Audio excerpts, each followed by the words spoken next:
recruited you to become the Undersecretary for Administration? Former Secretary and Vice President Sara, Your Honor, Mr. Chair. You are the former Undersecretary for Administration of the Department of Education. That was during the stint of former Secretary, Vice President Sara Duterte. If you're not the one in charge of this confidential fund, then who is or who was? 0% po ang accomplishment ng Deped Computerization Program. Nasaan po yung nawawalang ICT packages? Mayroon po kayong na-procure 44,638 ICT packages and Deped packages sa taong 2022 and 2023. Ngunit ayon sa annual audit report ng COA, ang na-deliver nyo lang is 16,580. This is not even one half of what is supposed to be delivered. So to make it clear, General Mempin, na kapag procure po kayo ng 44,638 ICT packages, but per report of COA, ang delivered pa lang is 16,580, equivalent to 37% of the supposed accomplishment. Can you please explain this?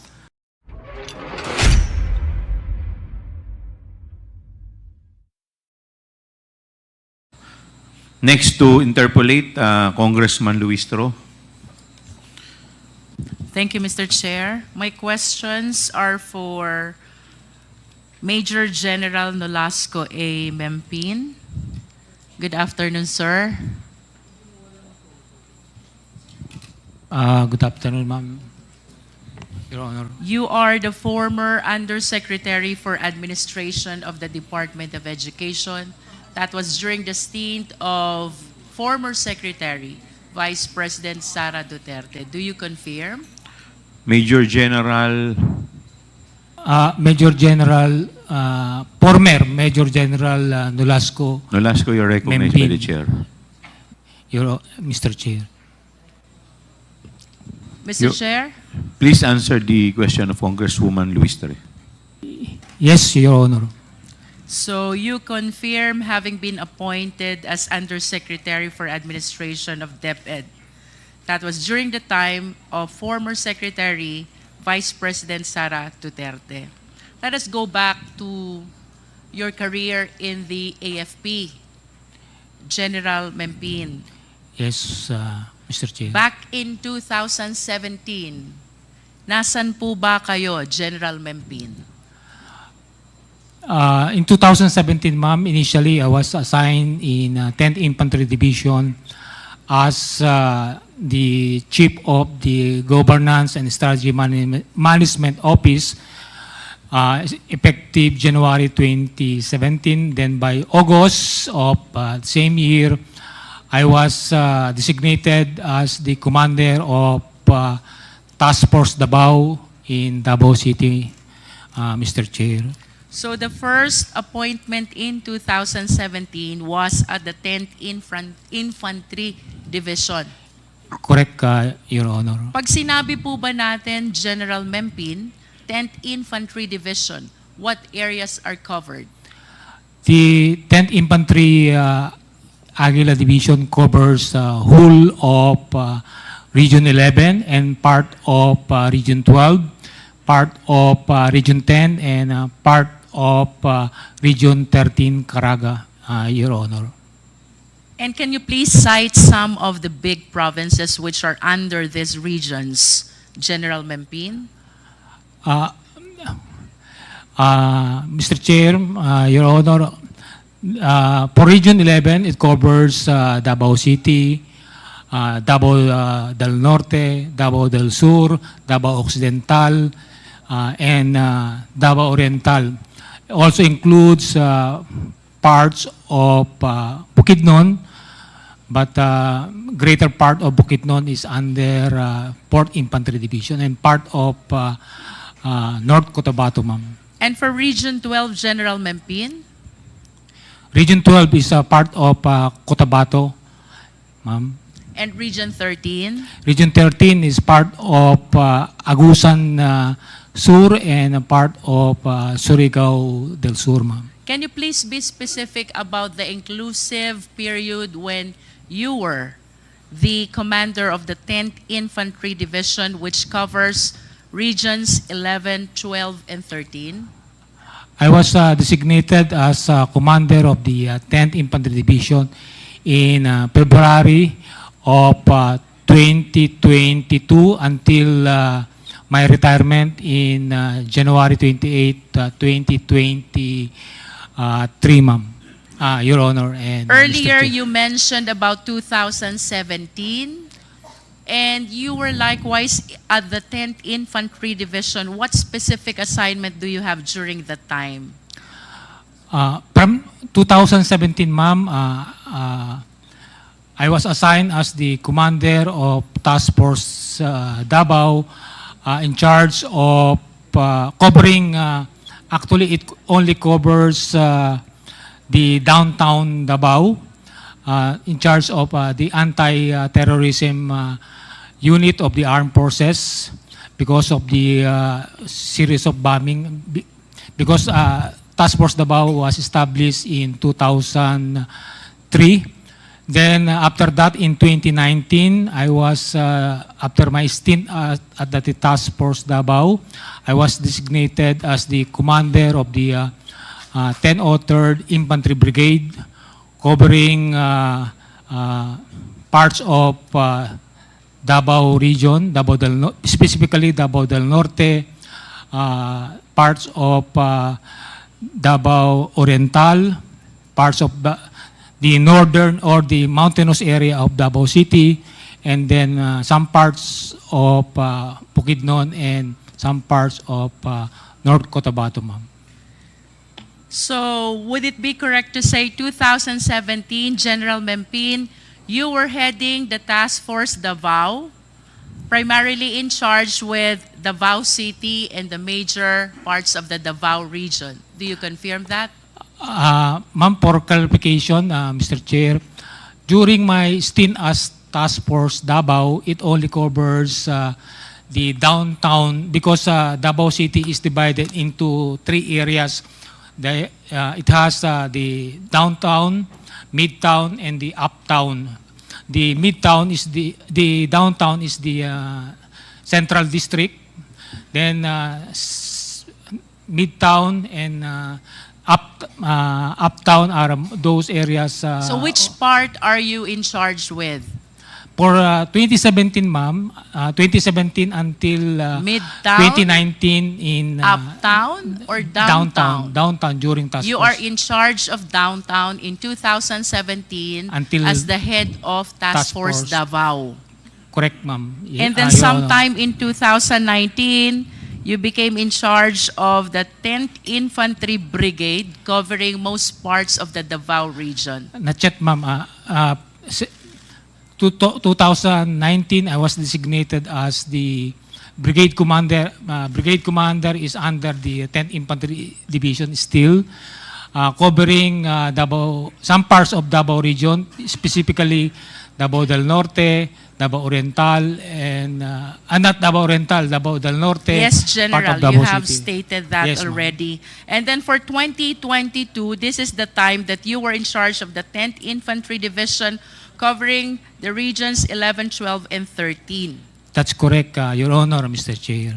And of course, I just wish to manifest that during this time, 2017 to 2022, the president was former President Rodrigo Roa Duterte. Yes, that's correct, Your Honor, Mr. Chair. And for Davao City, the mayor during that time was our Vice President, Sara Duterte. That's correct, Your Honor, Mr. Chair. And considering that you are taking care of the regions, the provinces, and the city, which are considered the hometown of the president, may I know, was there any marching order coming from the president having assigned to those places?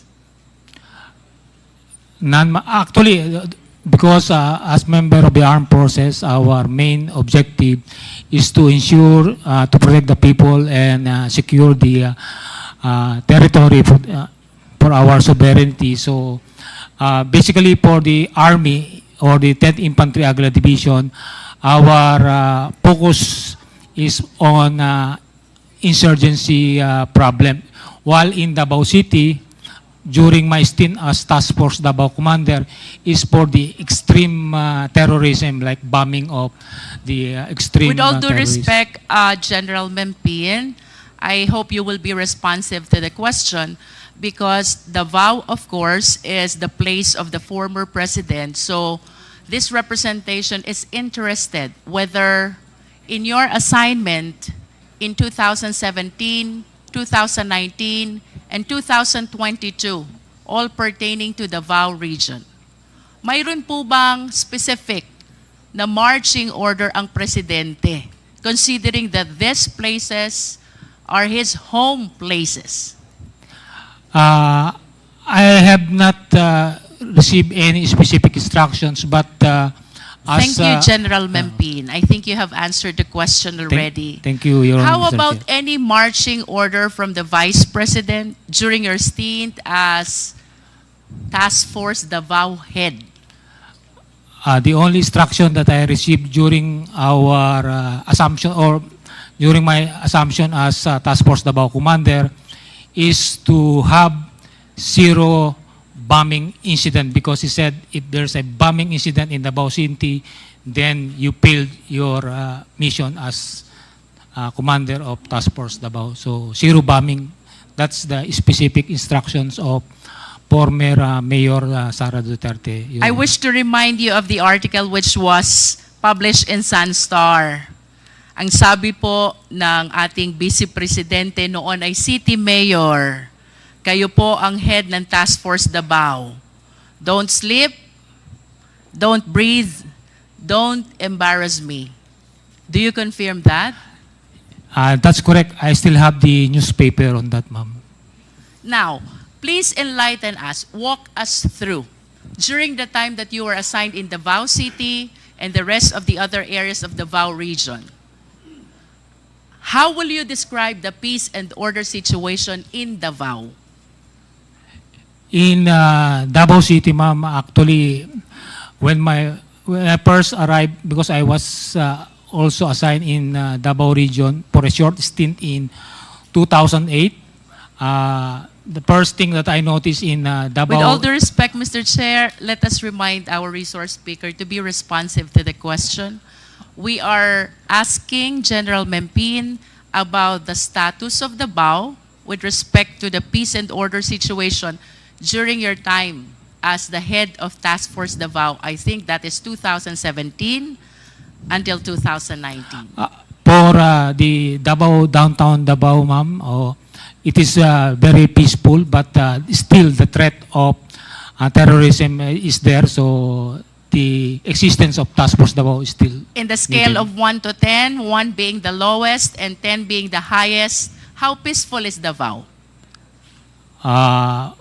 10, ma'am, because up to now, no 10. incident of terrorism. So that confirms the description of Colonel Garma in one of our hearings that Davao is one of the most livable city in the Philippines. You agree with that? Yes, Your Honor, Mr. Chair. And of course, you're one of the reasons why you are able to maintain, or you were able to maintain, such level of peace and order in Davao City because you were the one in charge, the partner of the LGU. May we ask, General Mempin, ano po ba ang mga programang ginawa ninyo sa Davao City to be able to achieve the level 10, the highest score in terms of peace and order that you just gave to Davao City? To be candid about it, ma'am, actually, I just continue what my predecessors have done, because when I assumed in 2017, General Mempin, kindly focus on the programs. Ano po yung programs na inyong in-implement? number one, ma'am, is continued collaboration with various stakeholders particularly with the Muslim communities in Davao City to ensure that there will no slippage of probable or would-be bombing incident in Davao City, ma'am. Any other programs, General Mempin? Of course, continue information awareness to all the residents, or not only residents but people visiting Davao, because right now the term right now is culture of security, where security is everybody's concern, and not only of the security units like the AFP and the Philippine National Police, ma'am. I assume, General Mempin, that you were able to implement a lot of programs for you to be able to achieve that level 10 peace and order situation. So aside from the collaboration with Muslim communities and the information awareness dissemination, can you please cite more programs which you recall were very significant in your achievement of the level 10 peace and order in Davao City? Yes, ma'am. Number one is collaboration, information awareness, then continued meetings with or exchange of information with intelligence units or security units in Davao.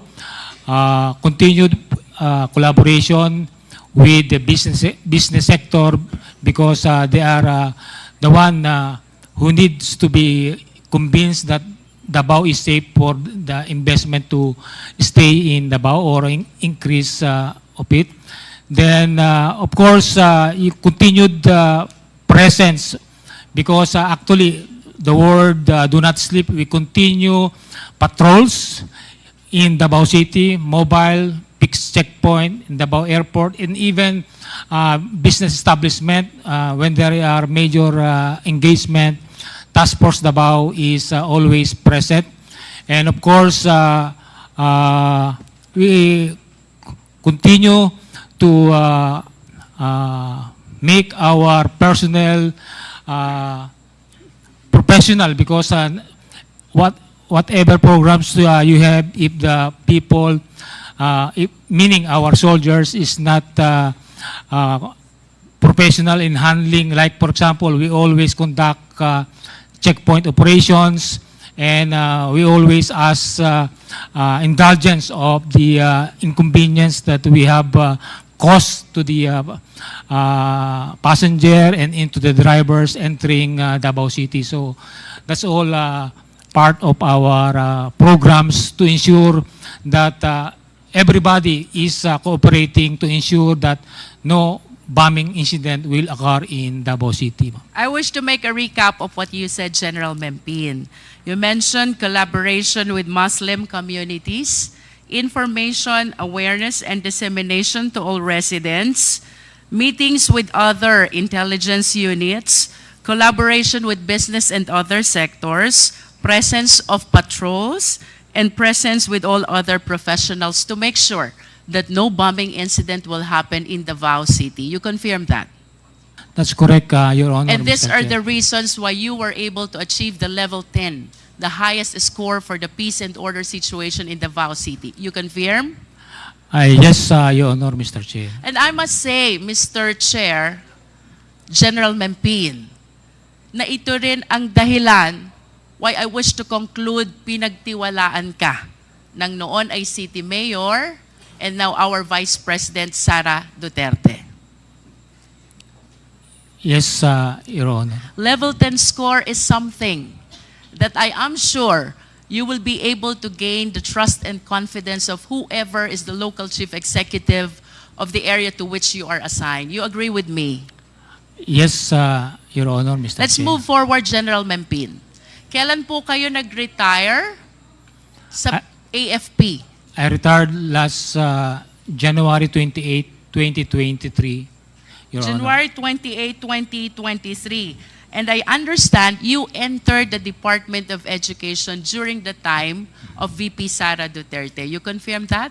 That's correct, Your Honor, Mr. Chair. Can you please enlighten us? Ano pong appointment ang nabigay sa inyo during your time in Deped?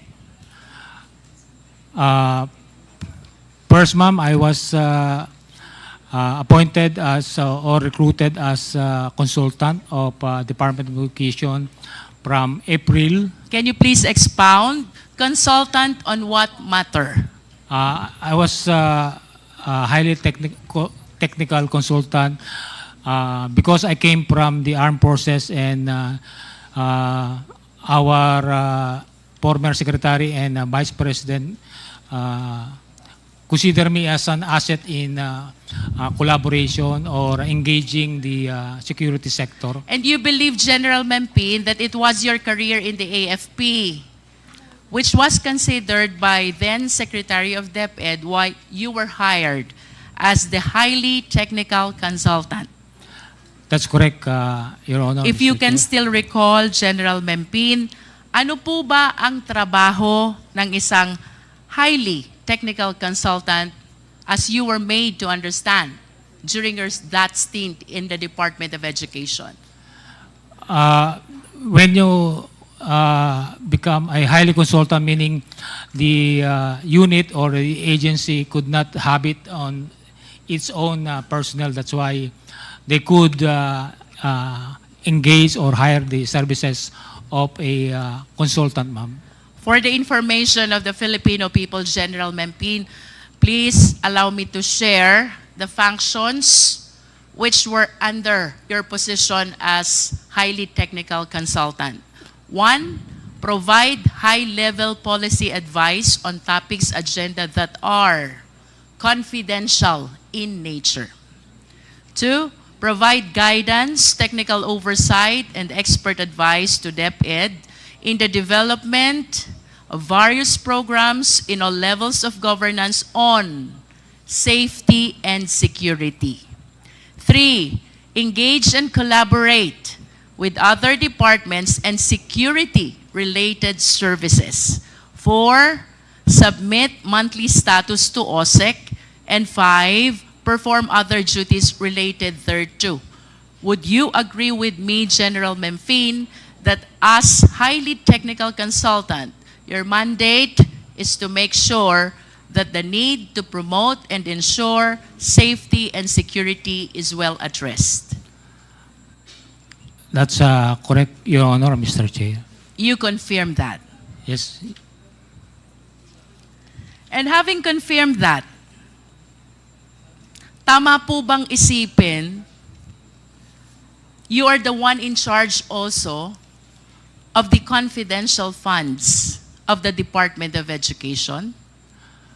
That's not correct, Your Honor, Mr. Chair.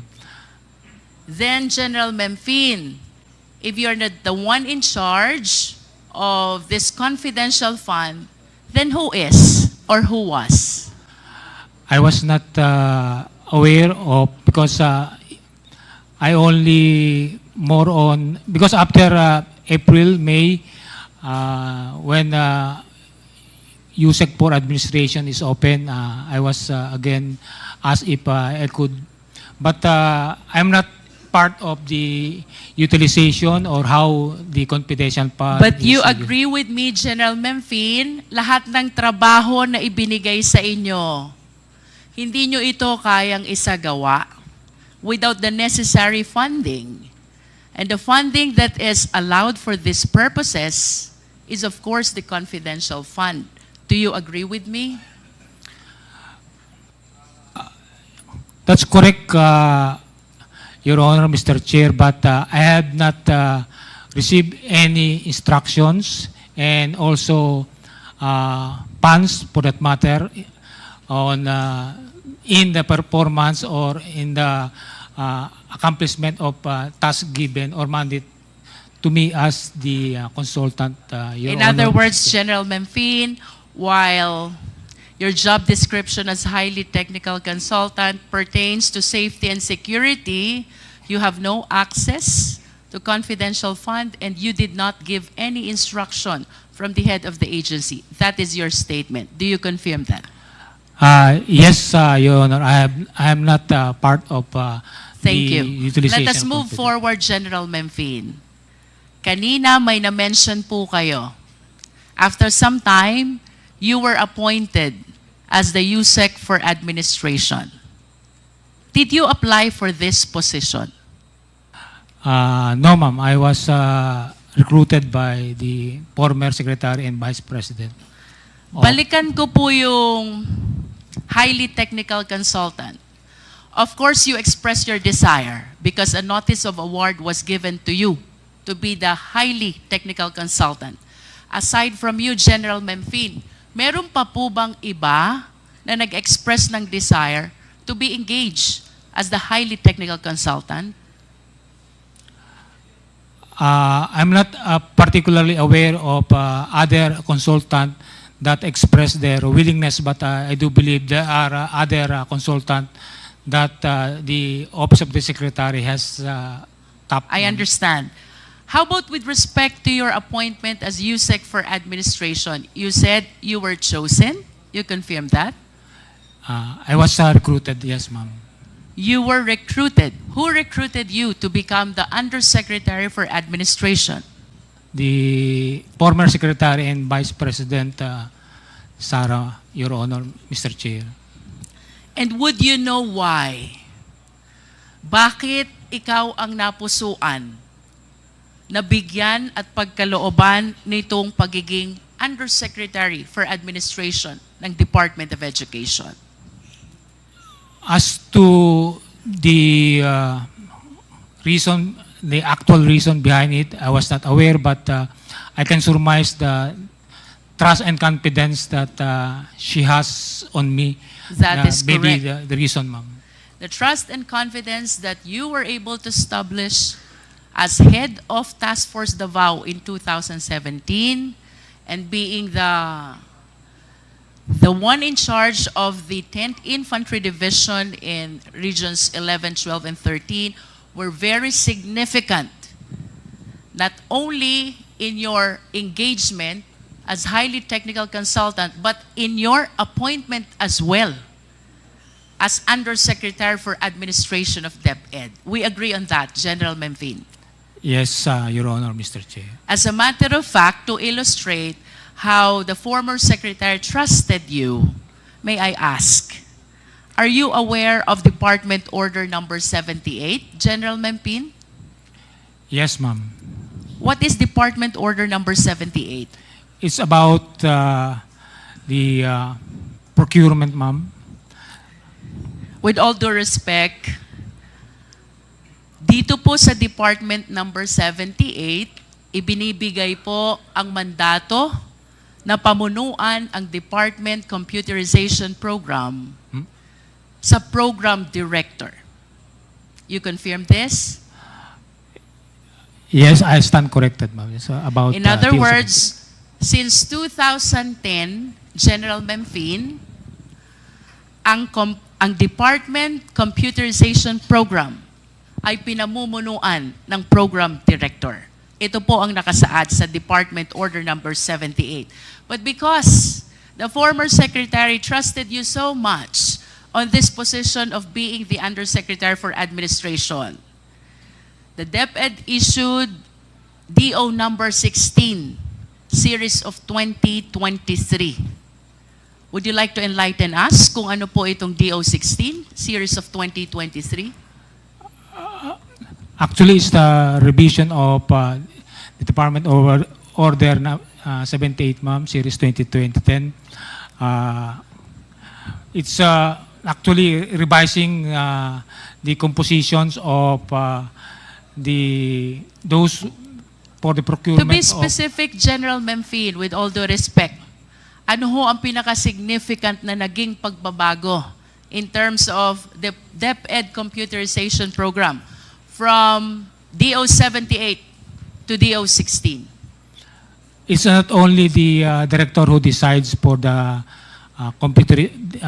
procurement of Department Computerization Program, ma'am.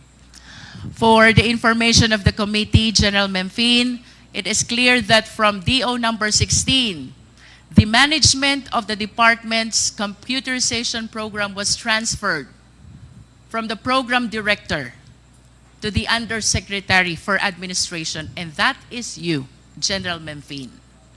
That is how the former secretary trusted you. A policy which has long been existing for 13 long years, 2010, was suddenly changed, transferring the management of Deped Computerization Program from the program director to the office of the Undersecretary for Administration. Do you agree with me? Yes, ma'am. Ma'am, can I elaborate, Mr. Chair? Yes, please. Please continue. Actually, before the computerization program is, because actually we notice some issues in the DCP procurement, particularly in terms of the members. So, because there's a huge amount of money involved in the Deped computerization program, so it was agreed through the executive committee as a collegial body to elevate the authority of deciding the Deped computerization program from program director to but basically the program director is actively involved in the decision making. I understand, General Mempin. Now let us go to the Deped computerization program. Per fiscal year 2023, mayroon po kayong report. Ang sabi nyo, the delay and underperformance in procuring the ICT packages for 2023 were mainly due to the reconfiguration of the original specification and modifications of the package contents. You agree with this? Yes. Because this is in your report. But I wish to ask General Mempin, how come in your physical target versus accomplishment? Kindly show on the screen. Ito pong fiscal year 2023, this is your time as the one heading the Deped computerization program, simultaneous with you being the Undersecretary for Administration. 0% po ang accomplishment ng Deped computerization program. Can you please enlighten us on this? Actually, ma'am, nandito po yung director ng ICTS, but to give you insight on the performance, because ma'am, when we arrived in Deped 2023, actually it's still the 2022 DCP programs being processed because of the delay during the 2022 because of the change of the administration. So actually, ma'am, late 2023 na po na process completely yung May we know why, DCP. General Mempin? Of course, we understand from the records na yung 2023 budget, hindi nyo po na-utilize, and that is the reason kung bakit naka 0% ang accomplishment rate. May we know the reason why? Because of the partly of the procurement process, because it has to go to the Bids and Awards Committee, and the members of the Bids and Awards Committee is still hands in full in terms of the But of DCP course, 2020. you realize, General Mempin, the value of this Deped computerization program with respect to the learning of the students who are supposedly relying on this. Tama po ba? That's correct, Your Honor, Mr. And to Chair. complete the picture, General Mempin, I wish to share to the committee, mayroon po kayong na-procure 44,638 ICT packages and Deped packages sa taong 2022 and 2023. Ngunit ayon sa annual audit report ng COA, ang na-deliver nyo lang is 16,580. This is not even one half of what is supposed to be delivered. So to make it clear, General Mempin, nakapag-procure po kayo ng 44,638 ICT packages. But per report of COA, ang delivered pa lang is 16,580, equivalent to 37% of the supposed accomplishment. Can you please explain this? Ma'am, Your Honor, Mr. Chair, if I may request the Director of ICTS, because I was not already out of Deped since July, so I'm not aware of the updates in terms of deliveries with regards, so that maybe General we Mempin, could have with a all due good picture. respect, the procurement happened in 2023. Yes, ma'am. Ibig sabihin, nabili na po ito. 44,638 ICT packages. You were still with DepEd. Yes, You ma'am, but resigned only last July 2024. Tama Yes, po ma'am. ba? From your perspective as Undersecretary for Administration and the one heading the DepEd Computerization Program, ano po ba naging appreciation nyo dito? Anong naging dahilan why you were way below the supposed accomplishment when in fact, ang dami nyo naman palang nabili? Or, if I may rephrase the question, nasan po yung nawawalang ICT packages? Your Honor, Mr. Chair, during the 2023, only the DCP 2022 was processed, procured, and only started delivering in late 2023. And actually, only the first three. In both dates that you mentioned, General Mempin, you're very much connected still with the Department of Education. Yes, ma'am. So I'm explaining that during the 2023, ma'am, the DCP 2022 is prioritized, so it's only being deliberated or processed in the procurement. And late of October, there were only 3 lots of DCP which were successfully bidded out, and 13 General was Mempin, processed in If I may interrupt, let's simplify the question. The 44,638 ICT packages were procured during that time. Only 16,000 were delivered. Nasan po yung iba? Ma'am, because the 3 lots supposedly delivered during December and early January of 2024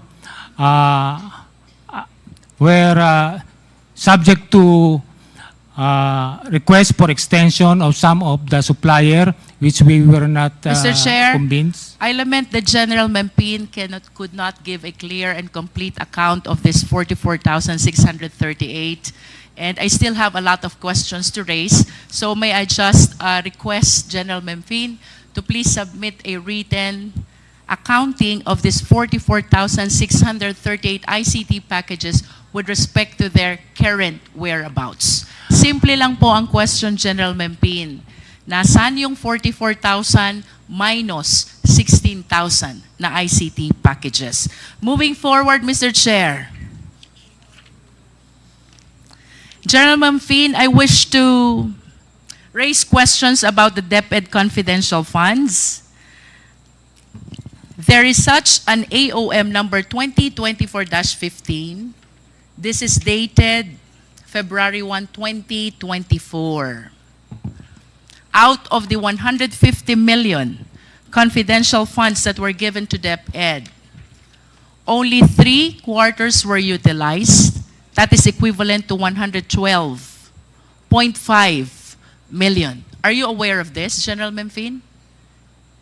I just made aware during the hearing about the confidential fund, because I was not directly involved in the... Okay, but at least you can confirm that in the General Appropriation Act of 2023, DepEd has 150 million budget for confidential fund. You're aware of that. Yes, ma'am, as member of the EXICO. And out of 150 million budget for confidential fund, only the first, the second, and the third quarter were utilized. That is equivalent to 112.5 million confidential fund. You're aware of that? I was made aware of that, Your Honor, Mr. Chair. And sometime in February 2024, nag-issue po si COA ng audit observation memo. Ang sabi po dito, there is such a 75 million disallowance na na-justify po nila later on.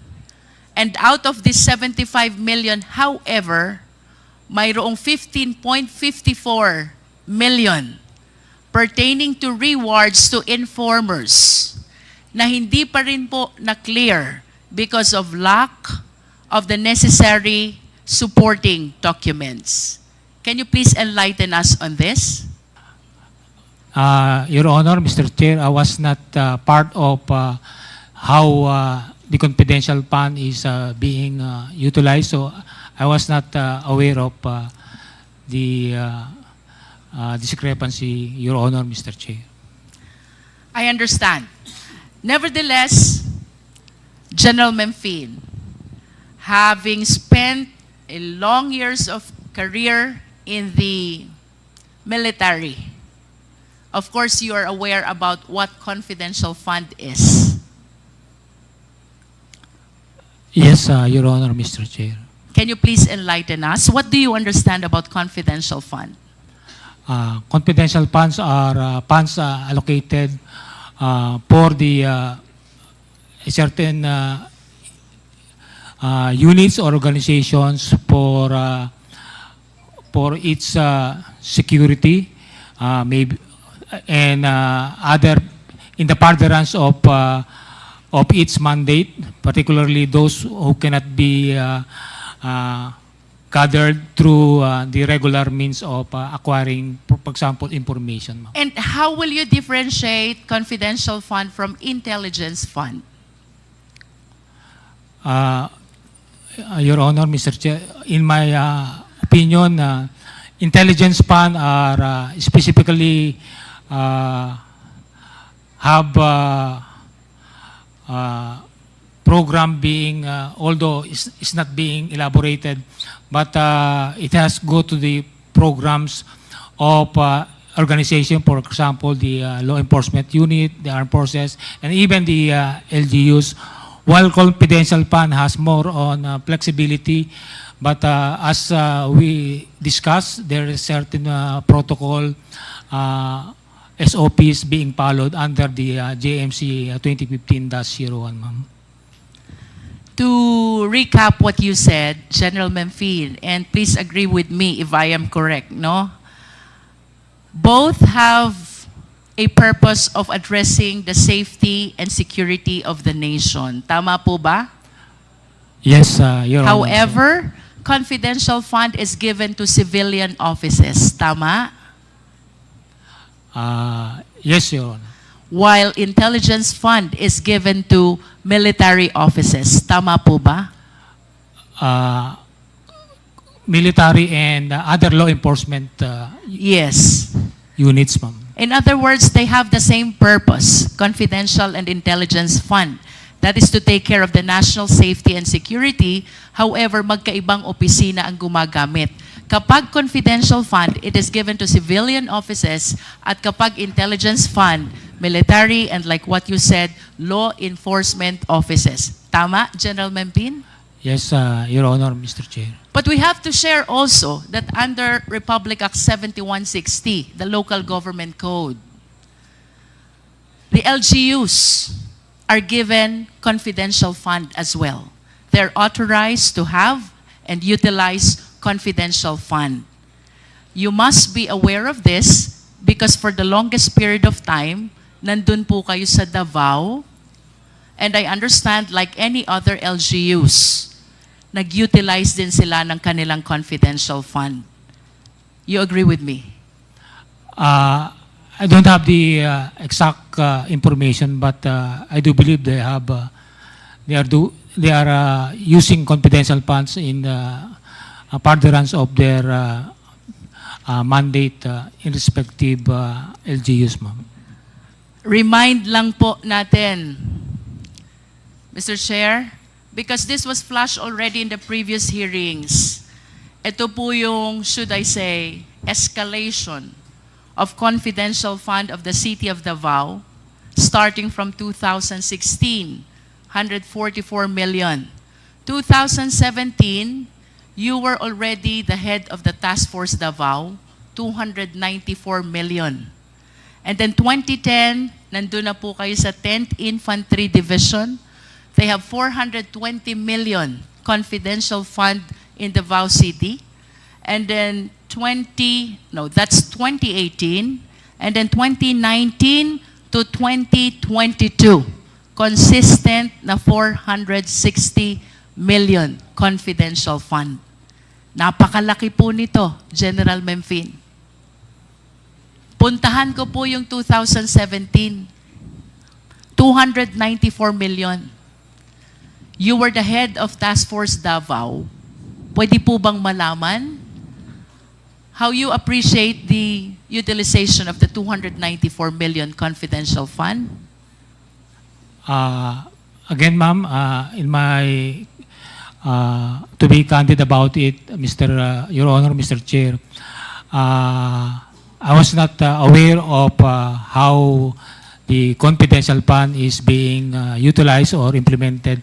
But I just wanted to report to the body that the LGU of Davao, even before and after my term, is being supported in terms of logistics, meaning our vehicles, the maintenance of vehicles are coming from the LGU.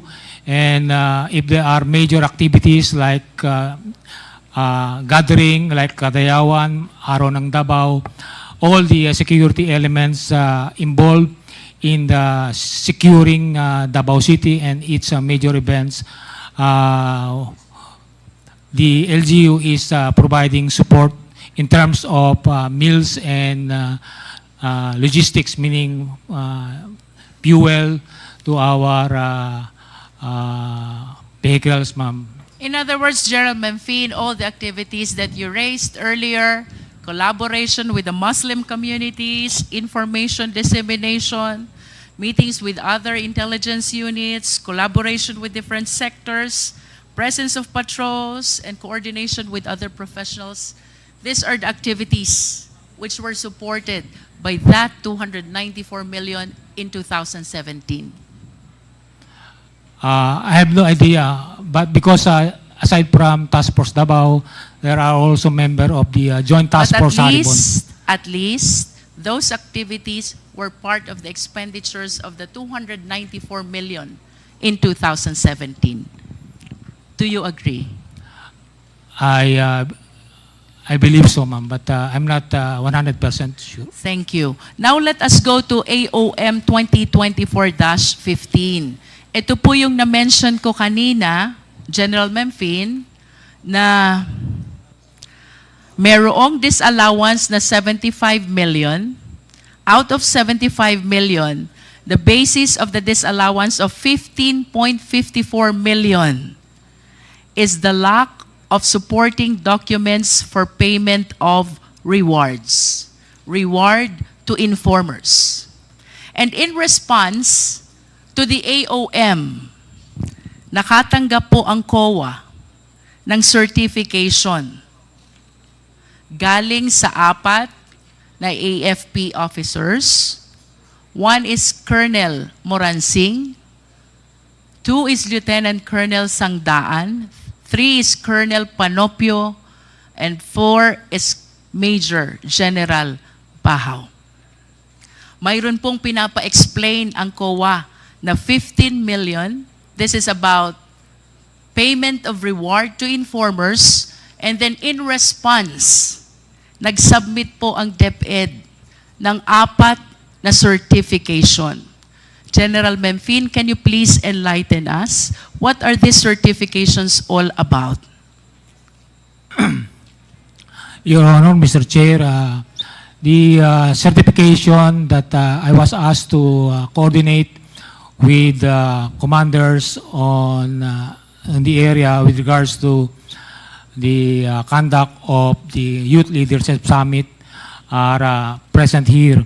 And I was just asked to get the feedback from these units of the Army in particular of how they conduct the Youth Leadership Summit in their respective area and how effective it in securing or ensuring that these student out of school youth and even indigenous peoples, youth of indigenous peoples are protected, no?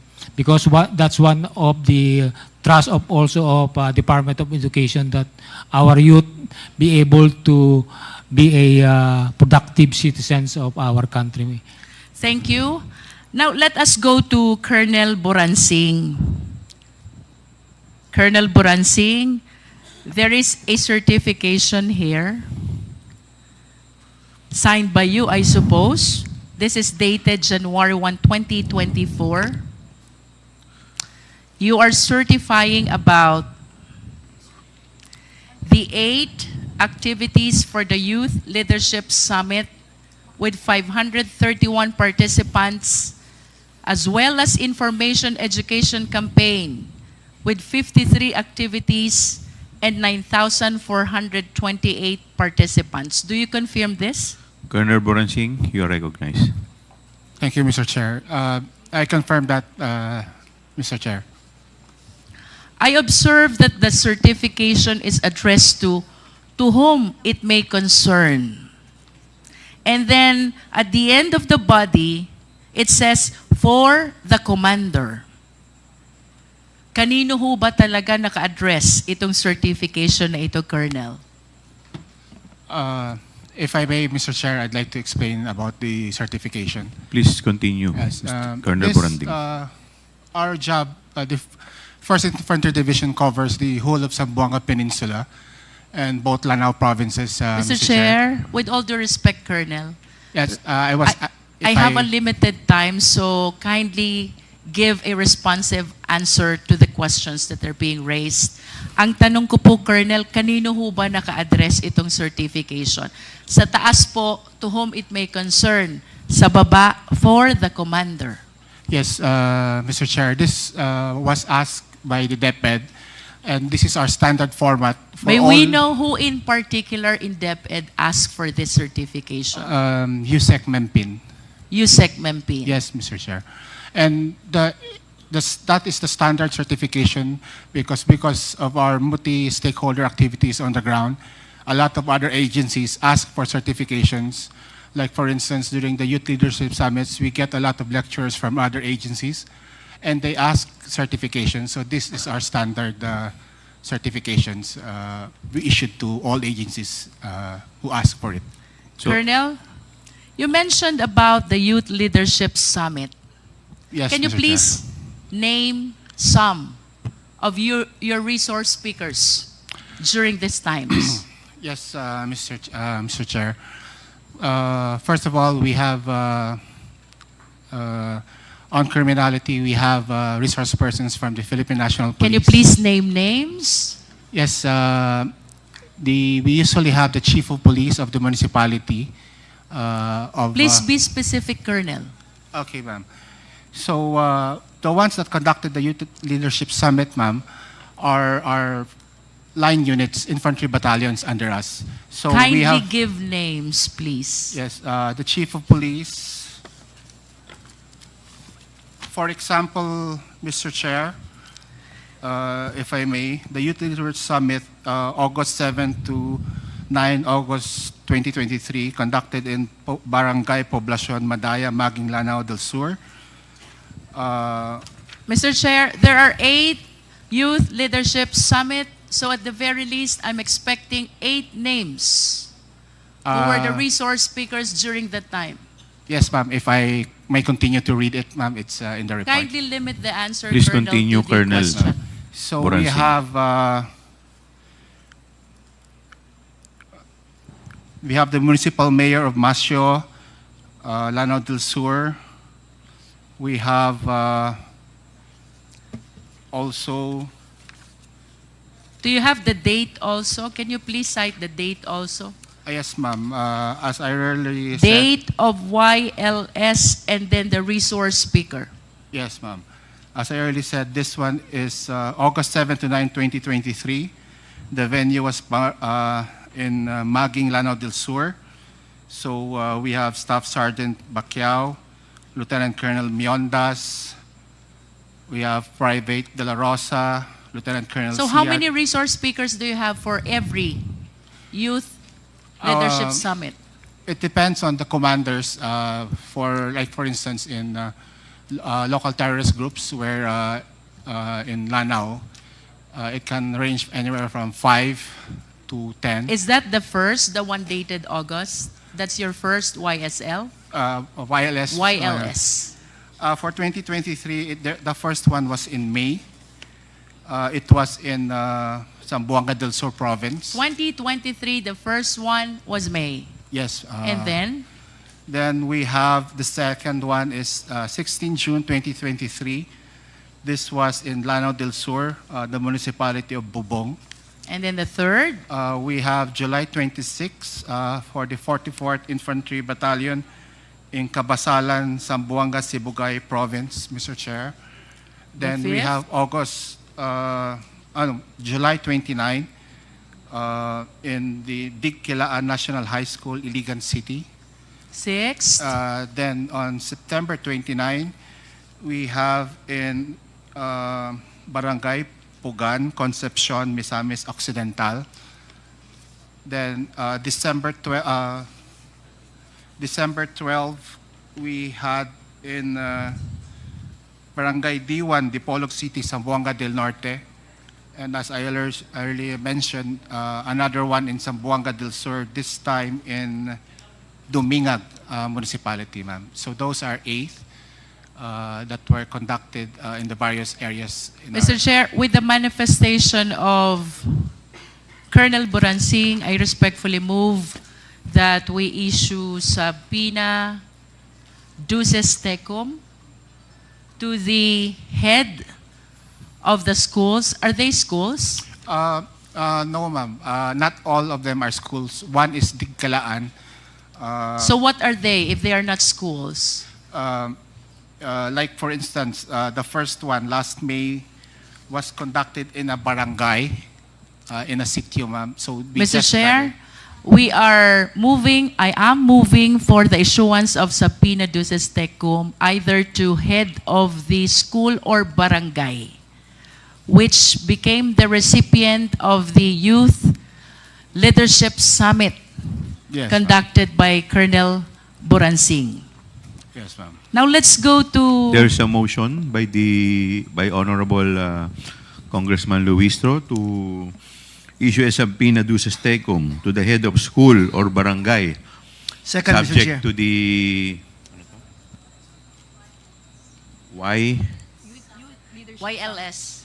Youth Leadership Summit conducted by Colonel Boransing. Is there any Second, Mr. Chair. Duly seconded by Honorable Flores. Is there any objection? Hearing none, the motion is carried.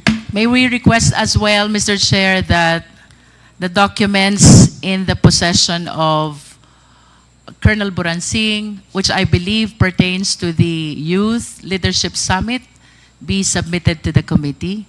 Mr. Chair, according to the Freedom of Information Act, since these are confidential, we can share it, but if we follow the Act, the Philippine Army or the General Headquarters Armed Forces would like to ask a written request from the committee, which is according to the Freedom of Information Act. Then we will provide. COMSEC is requested to draft a letter Thank you, Mr. as Chair. requested by Colonel Boransing. Please continue, Congressman Luistro. Mr. Chair, I wish to direct the next question to Lieutenant Sangdaan. Lieutenant. Lieutenant. Kindly occupy one of the seats.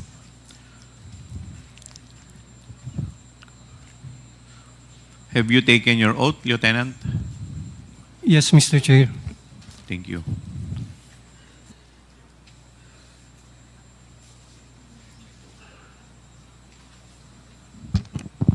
Lieutenant Sangdaan, I have here a certification which bears your signature, I suppose.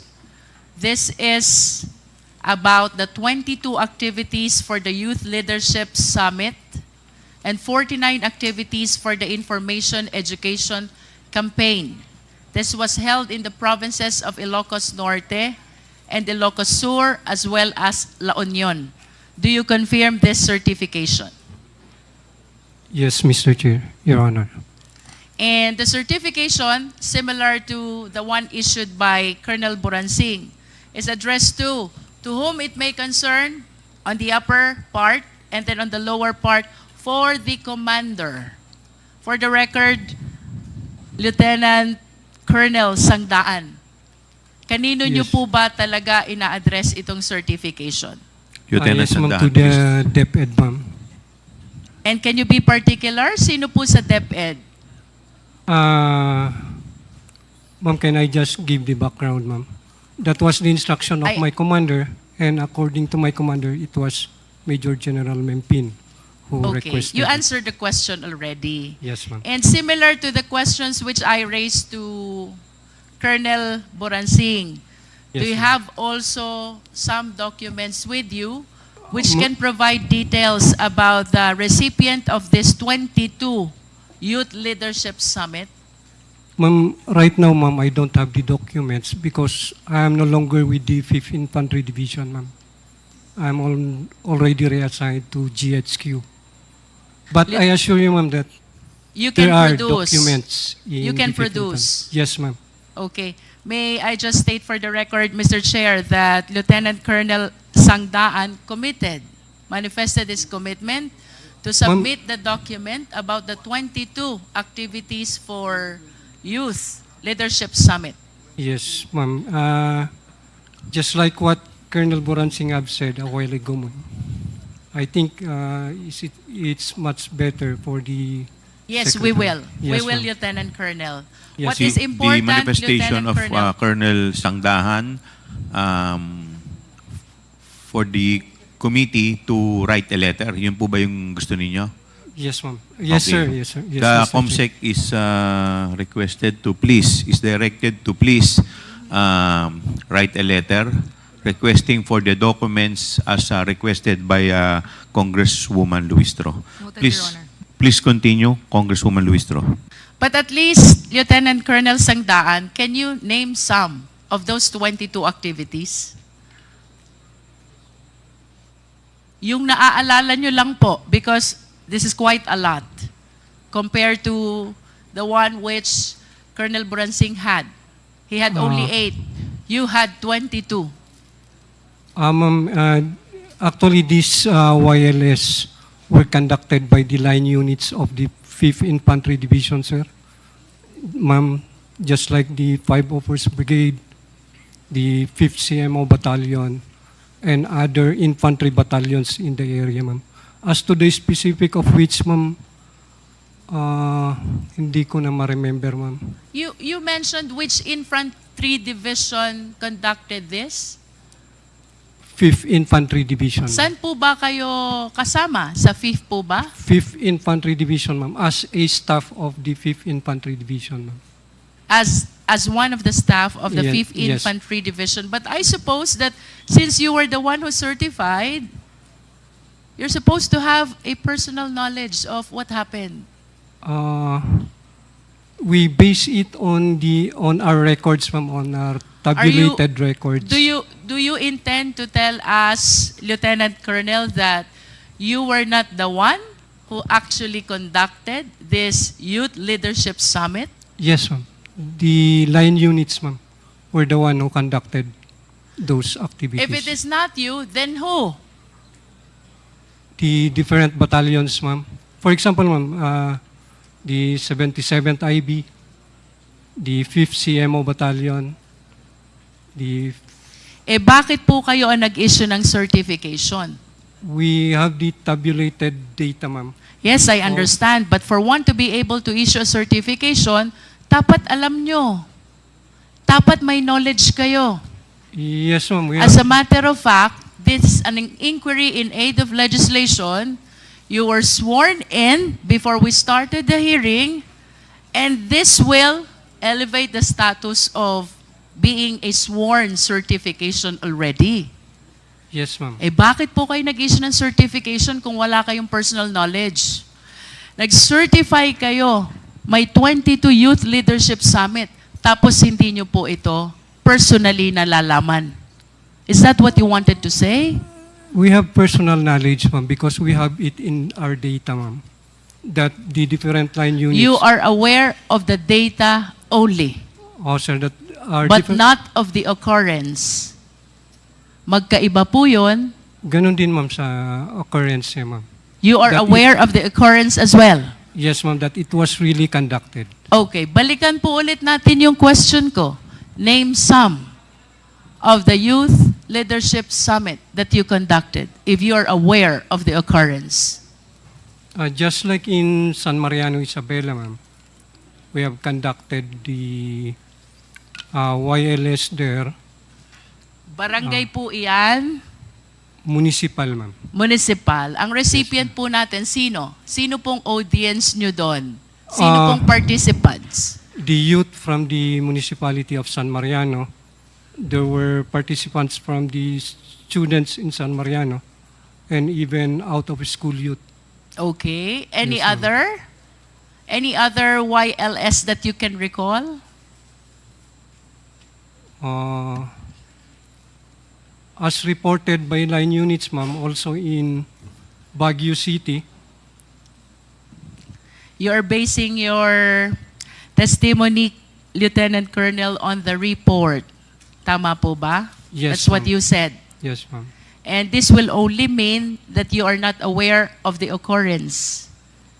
If the statement that you're giving to us is based on the report and not on the personal knowledge of the occurrence, then you have no personal knowledge of how it happened.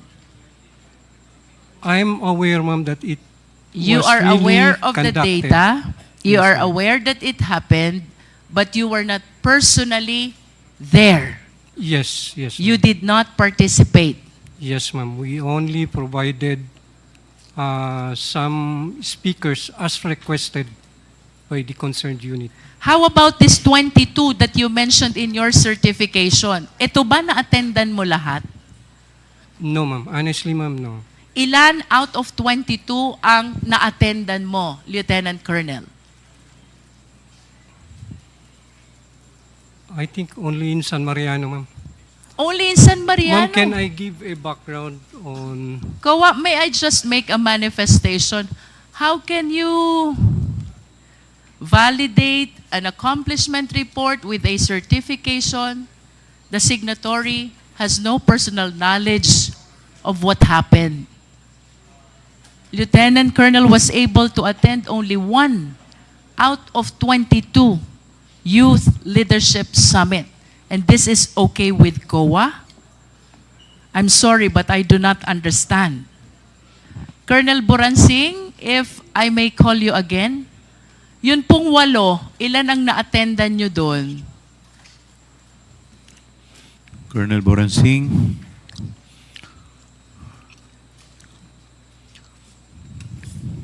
Out of 8 Youth Leadership Summit, ilan po yung na-attendan nyo? Colonel Boransing, you're recognized. Yes, Mr. Chair. I was only able to attend one. So that means that you have no personal knowledge as well I have of all the 8 Youth Leadership Summit that happened. I have personal knowledge of this, ma'am. Mr. Chair, if I may explain lang po, the structure of my position is I'm the G7 of the Infantry Division. So the Infantry Division has 3 infantry brigades. They control 3 one has 4 provinces, the other has 1 province, and the other brigade has 1 province. So I am in charge of supervising. I am the Civil Military Operations Officer, Mr. Chair. So I closely monitor, we all closely monitor the program of the Youth Leadership Summit to ensure that it is multi-stakeholder and it fits the objectives of the program. So we have personal knowledge. We can't go around in each barangay, but they have, since we used budget from the Philippine Army, we have after-activity reports, fund utilization reports, pictures, and documentations. And we have to ensure this because we have a yearly inspection from higher headquarters. So we may not have been there, but we have personal knowledge. We are the program managers of this book. You mentioned a while ago, Colonel Boransing, Yes. you were Madam. using the fund of the Philippine Army. Uh, You confirm Yes. that? yes, Mr. Are you sure? Chair. Yes, Mr. Chair. For the 8 YLS Yes, that Mr. were Chair. conducted, you used the fund of the Philippine Army. For our participants, we used the Philippine Army. For the students, they used the local government unit funds, Mr. Chair. Okay, that is clear. Mr. Chair, I just wish to manifest the statement of Colonel Boransing that during the Youth Leadership Summit, for the military, they are using their military fund, and for the children or the youth, they are using the LGU fund. Mr. Chair, if I may. Please continue. Yes. They use some use the provincial local government funds, and the municipalities. Some delegates also are using the municipal LGU funds. And for the participants from the other stakeholders, from Deped, from BIDEA, from the police, of course, they use their own funds. So it's really a multi-stakeholder. In other youth words, fund. Mr. Chair, a lot of offices and agencies are using their respective funds for intelligence in conducting the Youth Leadership Summit. This is your statement, Colonel Boransing. I didn't say intelligence funds, ma'am. What I said was, like for instance, for their billeting, for the hotel, they have to pay from their own agency funds. For their food, they have to pay po. What is clear, there are different offices Involved. who in this. shoulder their respective expenses Yes, Mr. for the Chair. purpose of Youth Leadership Summit. Yes, Tama? Mr. Chair, yes. In other words, it is not only the DepEd Yes, Mr. Chair. who spends its confidential fund. I have no knowledge of what their source of funding is. But in as far as you are concerned, kanya-kanyang gastos ang KKB. iba't ibang opisina. KKP po. And for the children, the youth, you said it is being shouldered by the LGU. Tama? Yes, Mr. Chair. Thank you, Colonel. May we request Lieutenant Colonel Panopio? Colonel Panopio, you are recognized. Good afternoon, Mr. Chairman, Your Honor. Colonel, I have with me another certification bearing the signature of Magtanggol Panopio. Is this your signature? Yes, Your Honor, Mr. Chairman. On this certification, you certified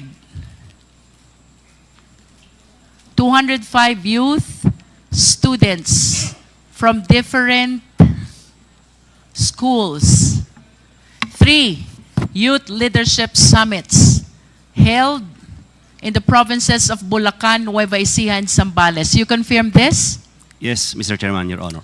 And similar to my question to Colonel Boransing and the other Lieutenant Colonel, nakalagay po sa certification nyo, to whom it may concern, to sa taas, sa baba, for the commander. kanino po ba talaga naka-address itong certification nyo? This is addressed to Deped, ma'am. May I explain for the commander, ma'am? And can you please kindly be particular? Who in Deped? Ang dami po nila sa Deped. Sino po sa Deped ang kausap nyo when you submitted this certification? Yusek Nolasco Mempin, ma'am. That's USEC Mempin. Okay. And can you please substantiate as well the 3 youth leadership summit that you conducted in your province? Ikaw ba nakaparticipate dito? Your Honor, Mr. Chairman, hindi po kami nag-participate specifically because as a staff, we are just supervising and monitoring the activities of the Youth Leadership Summit. So because- similar to Colonel Buransing, you are just aware of the occurrence, but you were not part of the event. Yes, Your Honor, Mr. Chairman. And with respect to the expenditures for similar programs, would you confirm the statement of Colonel Buransing na Yes, ang Your mga Honor. opisinang participants ay kanya-kanya ng gastos? Yes, Your Honor, Mr. Chairman. And with respect to the participating children and students thereat, tama po ba yung sinabi ni Colonel Buransing, LGU ang sumusuporta sa expenses nila? Yes, Your Honor, Mr. Chairman. Are you sure? Yes, Your Honor, Mr. Chairman.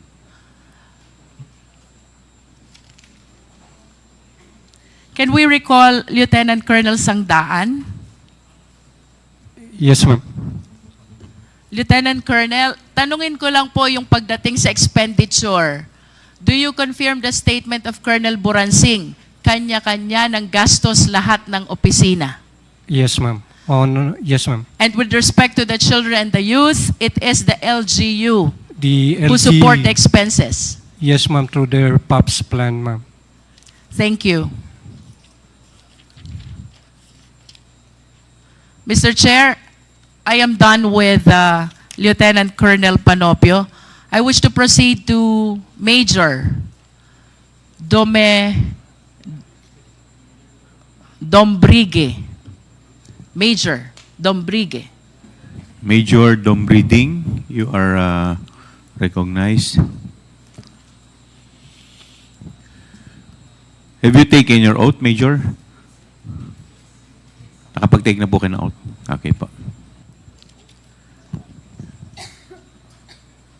Major, meron po kayo ditong submission prepared by you, certified by Lieutenant Colonel Panopio.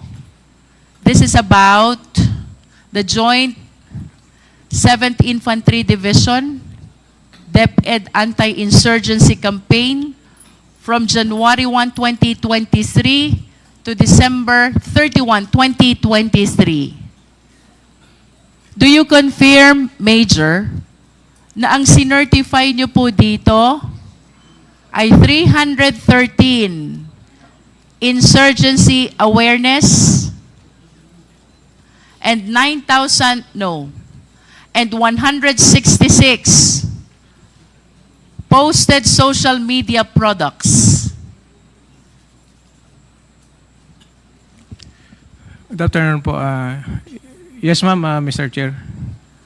Through that data was based on the reports of our line units. Ang kasama po dito, Brigada Eskwela, insurgency awareness, environmental protection, shared and posted social media products. And then you also have number of health-related activities. Ang dami po nito, Major. Tanong, saan po nanggagaling yung pondong ginagamit nyo for all of this? Ma'am, most of that funds was under the POPs on the APB of our line units. Ano po yung POPs? Please enlighten us. Projects, activities, and programs po. And can you please tell us which agency is this? In particular, ma'am, is the Philippine Army in collaborations with our partner stakeholders on the ground. In other words, similar to the statement of the 3 prior officers, yung mga activities nyo, ang gumagastos is the Armed Forces of the Philippines. Tama po ba? Yes, ma'am, Your Honor. And as far as your counterpart is concerned, tama po? Opo, ma'am. At paano nyo po ba ginagawa itong anti-insurgency awareness? Ma'am, Your Honor, in partnership with the different schools and local government units, our line units is conducting intensified information awareness drives on security awareness, ma'am. How about the social media posts? Paano nyo po ba ginagawa to? Utilizing the social media platforms of our infantry divisions and our line units, ma'am, we cross-post social media products of the AFP units and to include, ma'am, the other agency social media products. Rough estimate lang po, Major. Sa tingin nyo po itong mga reported activities nyo na to, total of 9,712, the activities I mentioned earlier. If you're aware, mga magkano po ang nagastos na pondo ng AFP dito? Ma'am, with that figure, the number of anti-insurgency flyers distributed, a very minimal expenses lang po dahil printed flyers lang po ito dun with the bond paper po. You're During saying our awareness minimal. drive. You're saying minimal. Minimal expense. You said that? Yes, ma'am. And it will no way reach 15 million. Tama? Hindi po, ma'am. Hindi. Hindi po. No way. No way. Thank you. Mr. Chair, gusto ko pong balikan si General Mempin. General Mempin, you are I'm about to recognized. wrap up, Mr. Chair. Yes, Your Honor, Mr. Chair. General, kanina po sabi nyo, hindi nyo alam yung confidential fund. Yeah, You that's still correct. confirm that? That's correct, Your Honor, Mr. But I Chair. hope you understand that the certifications which I confirm from the AFP officers, the 4 of them, pertains to the expenditure of 15 million taken from the confidential fund. And according to them, those certifications were required by you. Your Honor, Mr. Chair, actually I was asked by the officer of the Secretary to ask for certification coming from these units. But it is clear to them or even to me that no funds are involved, meaning no funds released to these units. What the Office of the Secretary is wanted to know is the product or the result of the collaboration of various stakeholders, including Deped, with regards to our youth. So it is clear, ma'am, that Deped has not released any single centavo to the conduct of wireless to the units mentioned, ma'am, Your Honor, and Mr. Chair. If you are saying, General Mempin, na walang nirelease na pondo ang DepEd dito po sa Youth Leadership Summits, saan po ginastos yung 15 million? That's, Your Honor, Mr. Chair, that was, I was not aware of it because the task given to me is just to coordinate because to be candid about it, the commanders of Colonel Boransing, Colonel Panopio, and Lieutenant Colonel Sangdaan are my former colleagues or classmates in the Philippine Military Academy. Mr. Chair, I wish to ask the COA, Attorney Camora, tama ba ang understanding ko? Sa AOM, may disallowance na 75 million. Out of 75 million, you are asking for supporting documents of the 15 million which were paid as rewards to informers. Attorney Camora, you are recognized. Yes, Mr. Chair. And in response to that supporting documents, the Deped submitted these certifications about the Youth Leadership Summit. Tama ba? Yes, Mr. Chair. In other words, these certifications submitted by the AFP officers are being used as justification for the 15 million utilization paid as reward to informers. Tama po ba? Yes, Mr. Chair. General Mempin, your statement is completely contradictory to the stand and position of COA. Your Honor, Mr. Chair, as I previously mentioned, the only task given to me is to coordinate to my colleagues in the active service of the Philippine Army to have a report on the conduct of Youth Leadership Summit.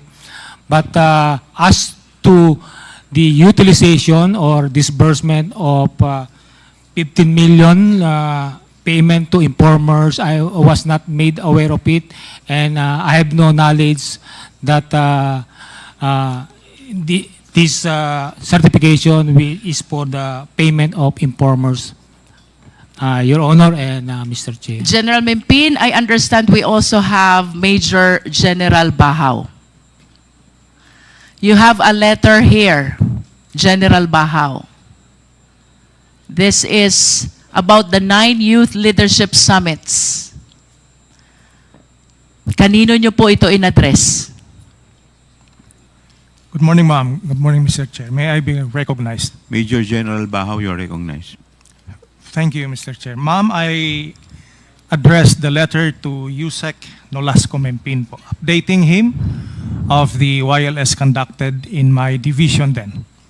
And similar to the questions that were propounded to the 3 other AFP officers, kapag ho ba nagwa-YLS kayo, sinong gumagastos? Ma'am, sari-sariling agency po na nagpa-participate dito ang gumagastos. Sa amin po, more on facilitation and security, kami po ang gumagastos sa sarili naming mga tropa. And with respect to the children and the youth who are the participants, do you confirm what they said already? LGU ang gumagastos? Yes, ma'am. At kanina po sinabi din ni General Mempin, balikan ko si General Mempin, sabi niyo po, General, wala talagang gastos ang DepEd dito? To You be stated clear, that kanina. because as I was asked if the confidential funds is used for the conduct of wireless, so it's clear that no funds is downloaded or given to the Philippine Army for the use of the conduct of wireless, but if confidential fund is given General, to informers that is of tantamount to saying na walang gastos ang DepEd sa inyo.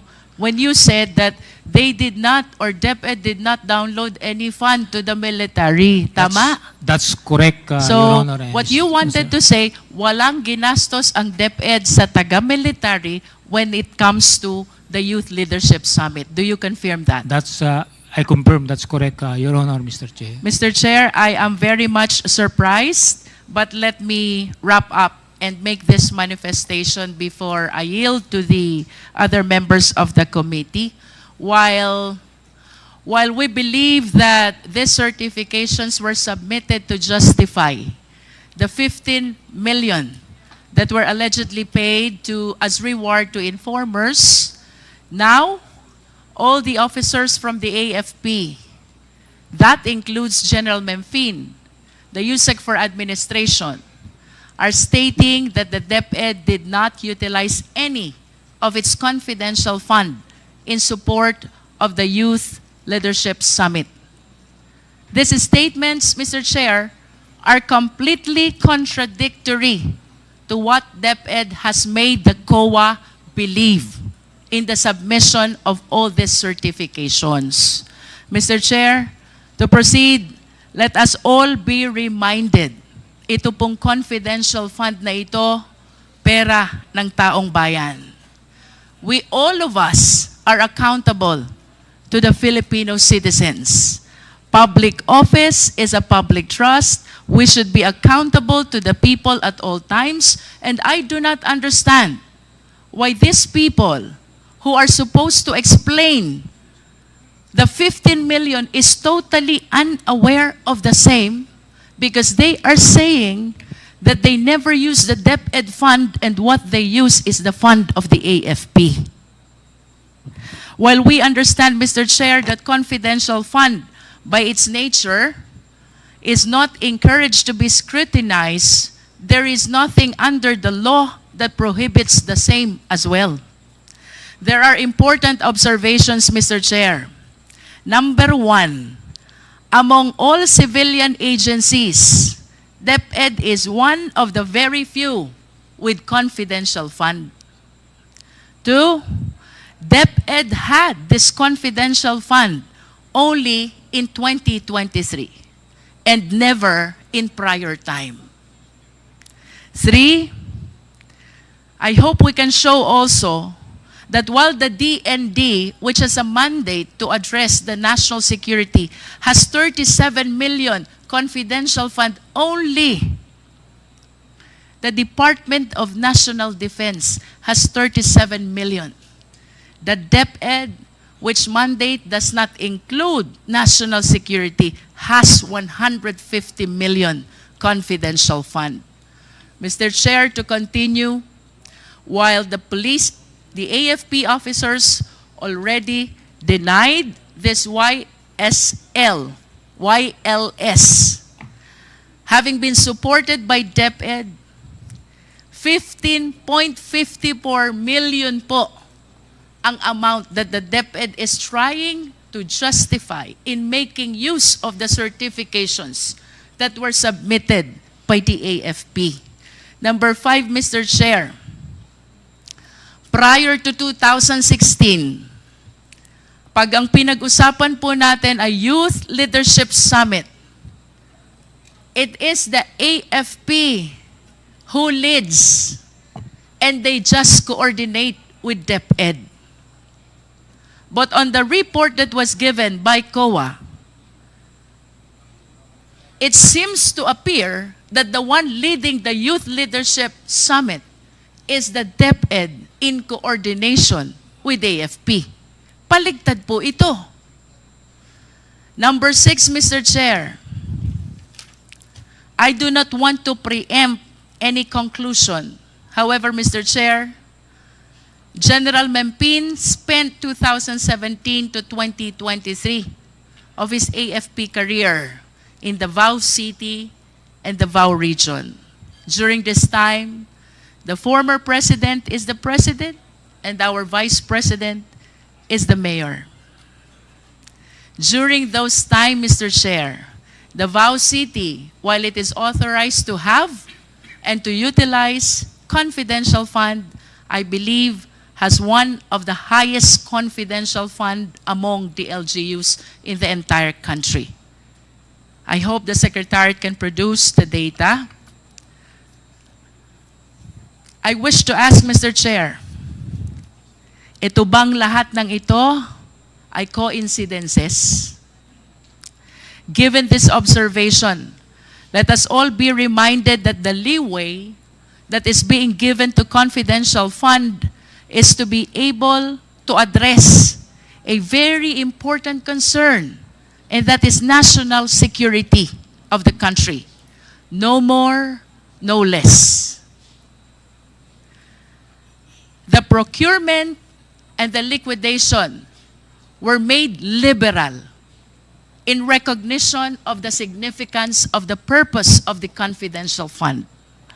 However, Mr. Chair, if there are glaring indications of irregularity already, as those that we have mentioned, plus the admission of the AFP, is it not that COA should address its mandate of making sure that all receipts and all expenditures are duly accounted for the Filipino people? Question number 1. Since when has irregularity in confidential fund been happening? 2, what has COA done so far with respect to its accounting rules in order to address the irregularity? And 3, will COA simply brush aside these irregularities, especially with the admission of the AFP that they were the one who spent for the 15 million Youth Leadership Summit and not the Department of Education? Let us remember, regardless of which office in the government we belong, public trust always carries accountability. To tone down the mood of our investigation at para mas maintindihan po ako ng mga tao, mayroon hong prominent na line sa pelikulang Star Wars. Ang sabi, comes with great power is great responsibility. If you translate this to constitutional language, let us all be reminded, public office is a public trust. The trust that is given to us by the people carries with it due accountability. Thank you, Mr. Chair.